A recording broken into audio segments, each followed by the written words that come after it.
En los últimos días, uno de los temas de la semana ha sido lo que pasó con la situación energética, principalmente, fundamentalmente, con la provisión de gas. Aquí en Córdoba hicimos nota con Luis Macario, presidente de la Unión Industrial Cordobesa.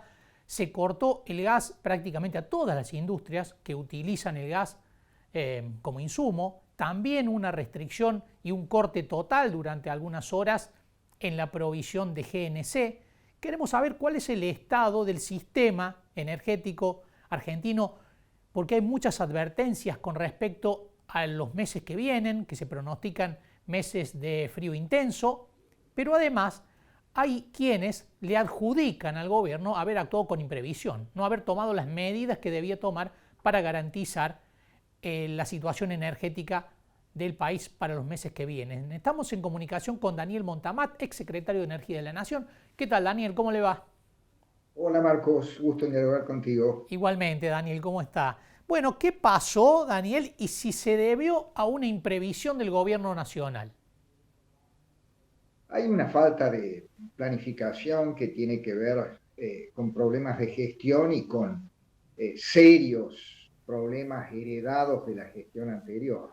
Entonces hay una combinación ahí de factores que determinan que un invierno más frío, donde el frío se anticipó, generen todos estos problemas que han estado comentando. A ver, dos mensajes que tienen que ser importantes. Argentina tiene gas en abundancia.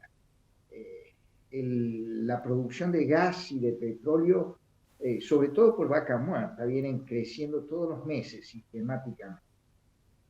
Segundo mensaje, ese gas para llegar a los distintos hogares, a las regiones del país, a las fábricas, a las estaciones de GNC, depende de una logística muy importante, que son fundamentalmente gasoductos y plantas de compresión para llevar el gas a los distintos lugares en volúmenes suficientes. Bueno, se inauguró el año pasado un nuevo gasoducto que vincula las reservas de Neuquén, Tratayén con San Migueló, la provincia de Buenos Aires.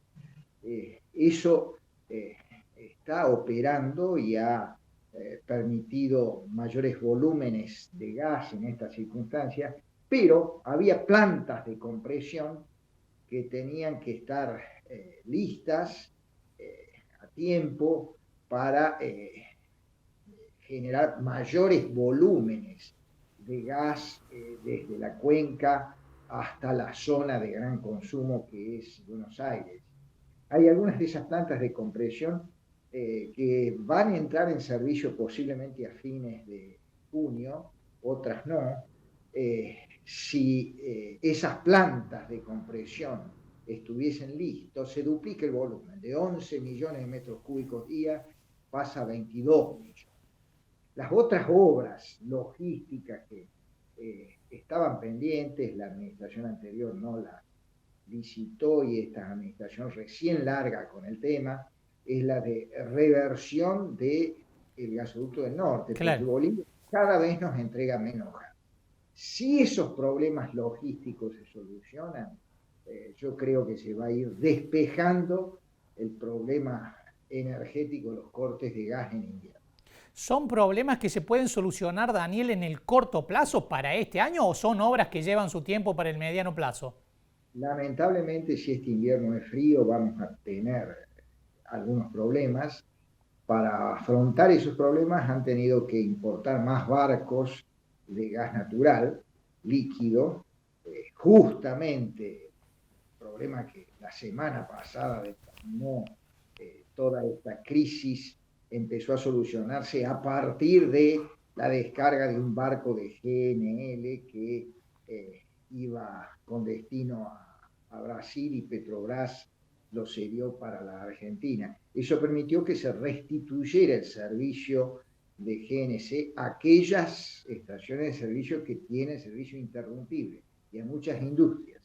Pero no descartemos, por supuesto, que si vienen varios días de frío sucesivo, puede haber nuevos cortes a industrias y estaciones de GNC. Lo que se está tratando de preservar, y yo creo que para eso hay gas suficiente, es el servicio prioritario, que no falte gas en los distintos hogares, residencias de la Argentina.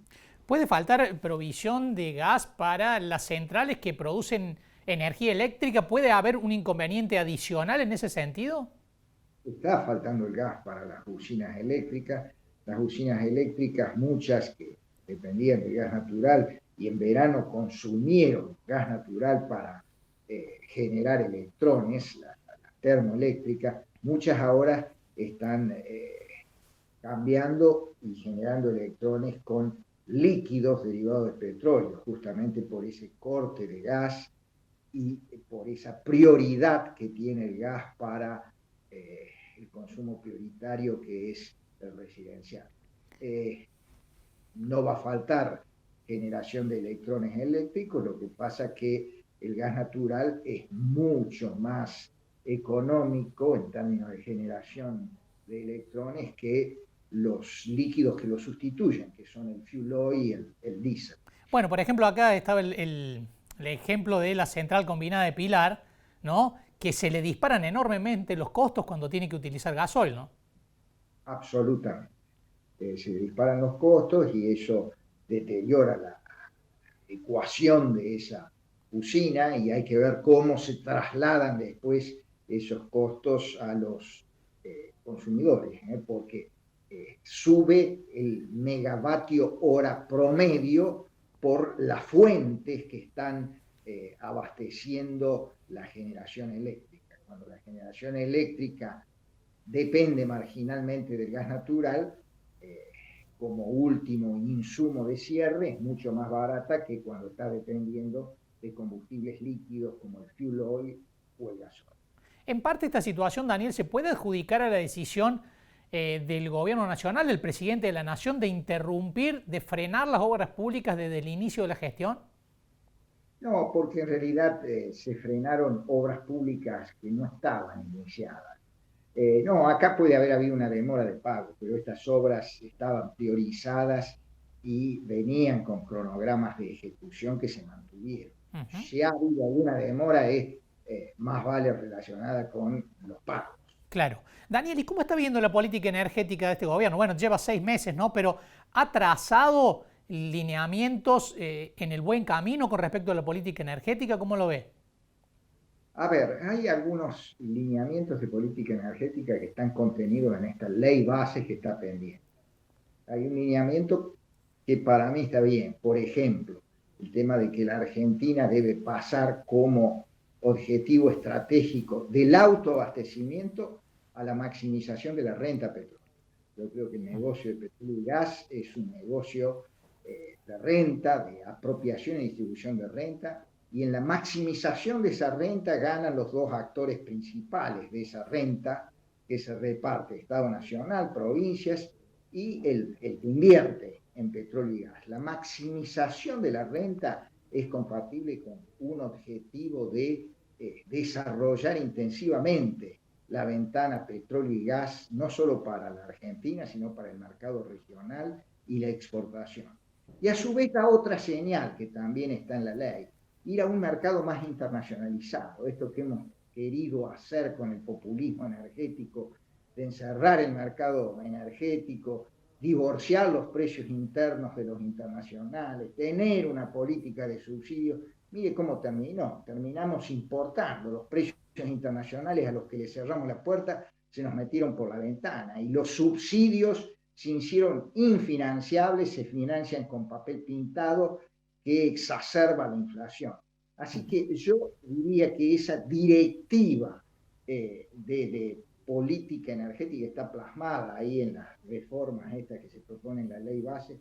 Está bien también el tema de uniformar los entes reguladores. Hay un ente regulador eléctrico, uno de gas, hay que ir a un ente único porque el gerenciamiento del mercado eléctrico y del de gas natural tienen cada vez más que ver el uno con el otro. Los electrones y las moléculas se interrelacionan cada vez más. Eso está bien. Y está bien, yo diría, para cerrarle, el régimen este de grandes inversiones, el RIGI, porque Argentina necesita desarrollar la abundancia de los recursos no convencionales y esto compromete muchísimas inversiones, tanto en la parte upstream, es decir, perforaciones, como en la logística. Si queremos llegar a hacer un proyecto de exportación de GNL, estamos hablando de 20.000 millones de dólares con los productos vinculados. Todo eso, ¿qué necesita fundamentalmente? Que le digas al inversor que no le vas a cambiar las reglas de juego una vez que entierre capital, es decir, que va a tener una estabilidad tributaria que en otro país no hace falta. En el país con las que tenemos nosotros hechas, y sí, los inversores necesitan esa señal especial. Daniel, muchísimas gracias, como siempre, por estos minutos. Ha sido un gusto de haberte. Un gusto. Daniel Montamat, exsecretario de Energía de la Nación, analizando la situación que se produjo esta semana y que puede repetirse, nos decía, en el caso de que, como se viene pronosticando, tengamos un invierno particularmente frío. Se habla de el invierno más complicado en términos de temperatura de los últimos 30 años.